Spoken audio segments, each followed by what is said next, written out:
ବର୍ଷାର ତାଣ୍ଡବ ଆଜି ଦେଖିବାକୁ ମିଳିଥିଲା କୋରାପୁଟ ଜିଲ୍ଲାର ଦ୍ୱିତୀୟ ମାୟାନଗରୀ ସହର ସେମିଲିଗୁଡ଼ାରେ।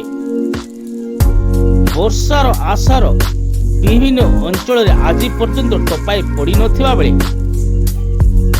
କୋରାପୁଟ ଜିଲ୍ଲାର ଦ୍ୱିତୀୟ ମାୟାନଗରୀ ସହର କୁହାଯାଉଥିବା ସେମିଲିଗୁଡ଼ାରେ ବର୍ଷାର କହର ତାଣ୍ଡବ ଦେଖାଇଛି।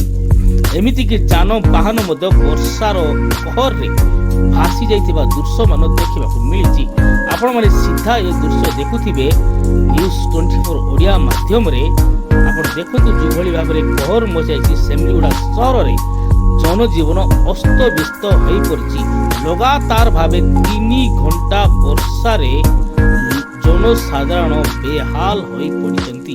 ଏ ଦୃଶ୍ୟ ସିଧା ଆମେ ଆପଣମାନଙ୍କୁ ଏ ଦୃଶ୍ୟ ଦେଖାଇବାକୁ ଚାହୁଁଛୁ ଯେ କୋରାପୁଟ ଜିଲ୍ଲାର ଦ୍ୱିତୀୟ ମାୟାନଗରୀ ସହର ସେମିଲିଗୁଡ଼ାରେ କିଭଳି ଭାବରେ ବର୍ଷାର ତାଣ୍ଡବ ଲୀଳା ଚାଲିଛି।